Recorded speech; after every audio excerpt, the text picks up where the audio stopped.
ছাতা, দমকা হাওয়াতে ছাতা উড়ে যাচ্ছে। বিরতিতে যাওয়ার আগে আপনাদেরকে হাওড়া পুরসভার ছবিটা দেখাবো বলেছিলাম। হাওড়া পুরসভার কুড়িটি ওয়ার্ড একেবারে জলের নিচে ডুবে গেছে। সেখানে একাধিক গাছ ভেঙে পড়েছে বিভিন্ন জায়গায় এবং রেল কলোনি, কার্যত রেল কলোনির প্রত্যেকটি ঘরে জল ঢুকে গেছে। বিপর্যস্ত জনজীবন। হাওড়া পুরসভার ছবি আপনাদেরকে দেখাচ্ছি। হাওড়ার 20টি ওয়ার্ডেও বেশি জলের নিচে ডুবে গেছে, বিভিন্ন ঘরে জল ঢুকে গেছে। রেল কলোনির ছবি, যেখানে একাধিক গাছ ভেঙে বিপত্তি এবং তারপরেই কিন্তু গাছ ভেঙে যেমন একদিকে বিপত্তি, তেমনই অন্যদিকে টানা বৃষ্টি, লাগাতার বৃষ্টি, সেই বৃষ্টির জলের জেরে যেভাবে ঘরে জল ঢুকেছে, সাধারণ মানুষ কিন্তু বিপর্যস্ত তাদের জনজীবন। প্রতিনিধি দেবাশিস সেই মুহূর্তে আমাদের সঙ্গে রয়েছেন, সরাসরি দেবাশিসের থেকে একবার জানবো। দেবাশিস, তোমার থেকে একবার জানার চেষ্টা করবো যে হাওড়াতে এই মুহূর্তে ঠিক কি ছবি সামনে উঠে আসছে? ঘরে ঘরে তো জল রয়েছে, কিন্তু তার বিকল্প কোনো ব্যবস্থা রয়েছে? মানে ওনারা এখন কি করছেন সাধারণ মানুষ? দেখো, সাধারণ মানুষ অবশ্যই বিপাকে রয়েছে এবং লাগাতার বৃষ্টিতে আরো এই যে সমস্যা, সেই সমস্যা কিন্তু বাড়ছে। আর ইতিমধ্যে আমরা যখন আপডেট দিয়েছিলাম বা পুরসভার তরফ থেকে বলা হয়েছিল 20টি ওয়ার্ড জলের তলায় বা জলে জমেছে সে বিভিন্ন এলাকায়, সেই সংখ্যা কিন্তু আরো বাড়তে চলছে। অর্থাৎ এখনো পর্যন্ত পুরসভার তরফ থেকে 26টি ওয়ার্ড, আরো নতুন করে 6টি ওয়ার্ড তা কিন্তু জলমগ্ন অবস্থায় রয়েছে। এবং মূলত 8 নম্বর ওয়ার্ড, 7 নম্বর ওয়ার্ড, 6 নম্বর ওয়ার্ড সহ বেশ কিছু ওয়ার্ড কিন্তু গুরুতর সমস্যার মধ্যে পড়ে রয়েছে।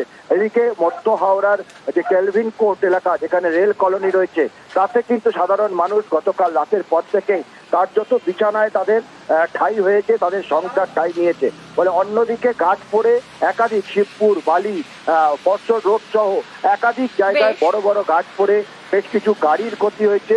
এমনকি সবচেয়ে বড় বিষয় তা হচ্ছে বিদ্যুৎ। বেশ কিছু এলাকা ইতিমধ্যে নতবার পারল, যেখানে কিন্তু ট্রান্সফরমার বাদ করে পুরো জলের তলায় রয়েছে ট্রান্সফরমার এবং পুরোপুরি জলে কারেন্ট হয়ে যাওয়ায় যান চলাচল বন্ধ করে দেওয়া হয়েছে।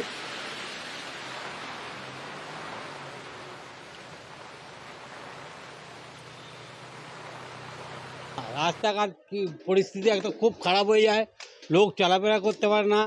আর মাটি খুব নরম বলে গাছপালাগুলো সব উপড়ে উপড়ে পড়ে যাচ্ছে। হ্যাঁ, তারপর পাম্প ঘর যাদের আছে, পাম্প ঘরে জল ঢুকে গিয়ে পাম্প অর্ধেক লোকের পাম্প বন্ধ হয়ে যাচ্ছে। জলমগ্ন এলাকা পরিদর্শনে সৌগত রায়, যে ছবি আপনাদেরকে দেখাচ্ছি, জলমগ্ন এলাকা, সেই জলমগ্ন এলাকা পরিদর্শনে পরিস্থিতি সরেজমিনে খতিয়ে দেখতে, সাধারণ মানুষের দুর্ভোগের ছবিটা একেবারে সামনে থেকে দেখতে, পরিস্থিতি সরেজমিনে খতিয়ে দেখতে সৌগত রায় তিনি নেমেছেন পথে। তিনি জলমগ্ন এলাকার ছবি খতিয়ে দেখছেন।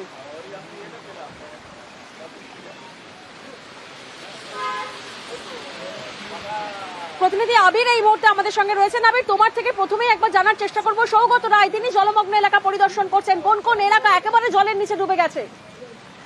দমদম লোকসভা কেন্দ্রের অন্তর্গত এলাকা দমদম পুরসভার, সেই পুরসভার বিভিন্ন ওয়ার্ডগুলিতে জলমগ্ন পরিস্থিতি রয়েছে। এদিনকে তিনি দমদম পুরসভার 4 নম্বর ওয়ার্ড সহ বিভিন্ন জায়গা তিনি যান, কাউন্সিলরদেরকে সঙ্গে নিয়ে নিজেই মানুষজনের সাথে কথা বলেন, তাদের দুর্ভোগের কথা, মানে দুর্ভোগের যে চিত্র সেটা তিনি নিজে দেখেন। পরিস্থিতি যাতে স্বাভাবিক করতে পারা যায় সে বিষয়ে পুরসভার যারা আধিকারিকরা রয়েছেন তাদের সাথে কথা বলতে দেখতে পাওয়া যায়। বহু জায়গাতে দাঁড়িয়ে যারা সাধারণ মানুষ ছিলেন সেখানকার বাসিন্দারা তারা বলেছেন সেটা হচ্ছে যে নিকাশি যে নালা সেগুলি যেভাবে আটকে রয়েছে তাতে জল বের করার ক্ষেত্রে একটা অসুবিধা রয়েছে। বেশ কতগুলো জায়গাতে আমরা দেখলাম হচ্ছে কাউন্সিলরকে সঙ্গে নিয়ে সৌগত রায় রাস্তা পরিষ্কার করার কাজও তিনি করছিলেন। এই মুহূর্তে দমদমের বিভিন্ন জায়গা পরিদর্শনের পর তিনি বরানগরের উদ্দেশ্যে রওনা হয়েছেন এবং সেখানেও বিভিন্ন জায়গাতে জমা জলের দুর্ভোগ চিত্র রয়েছে। তো সেই জায়গার পরিস্থিতিগুলো সরেজমিনে দেখার জন্য সৌগত রায় গেলেন। বৃষ্টি হচ্ছে, প্রাকৃতিক দুর্যোগ, জল একটু জমবেই, কিন্তু আমি কতটা জল জমেছে দেখার জন্য বেরোলাম। কোথাও কোথাও বেশি জমেছে, কোথাও কোথাও কম। এই জায়গাটাই আমি থাকি, কিন্তু এই জায়গাটা দেখার দরকার ছিল। পৌরসভার সাথে কথা বললেন? পৌরসভার সকালবেলায় কথা বলেছি। আর কোথায় কোথায় যাচ্ছেন? এখন যাব বেঙ্গল ইমিউনিটির একটা চিমনি ভেঙে পড়েছে সেটা দেখে, তারপর বিটি রোডে যাব। মানুষের সঙ্গে কথা বললেন?